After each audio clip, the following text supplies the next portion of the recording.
whole note, half note, and quarter note.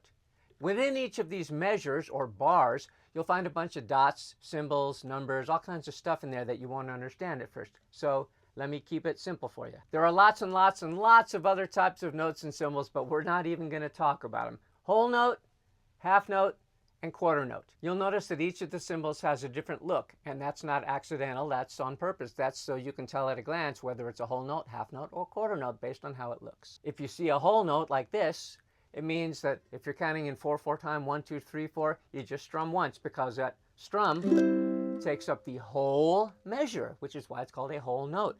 1, 2, 3, 4, 1, 2, 3, 4. Just let it ring. If it's a half note and they're spaced evenly, so it's a half note and then another half note equidistant, that tells you 2 half notes equals a whole. So it's 1, 2, 3, 4, 1, 2, 3, 4. So you'd strum on the 1 and the 3. You can place half notes in different places and add symbols and dots and all kinds of stuff, but I'm not going to do that to you in this course. If you really want to know that, there are plenty of ways to find out more about music notation. A quarter note is obviously a quarter of that measure. So there are 4 quarter notes in a measure. 1, 2, 3, 4, 1, 2, 3, 4. But what if you only want to play the first one and the fourth one? 1, 2, 3, 4, 1, 2, 3, 4. Something weird like that, which we won't really do in here, but I'm introducing you to the concept. There's something in there that represents the silence. Shh, that's the rests. Don't wake the baby.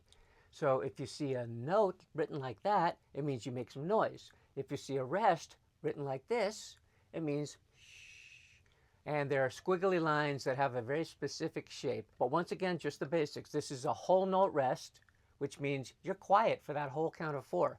Here's a half note rest, which means you're quiet for 2 of those 4 beats. And here's a quarter note rest, which means you're only silent for 1 of the 4 beats. So you can put them in different places. And considering that we're going to spend just a little bit of time on music notation, I'm not going to go any further than that.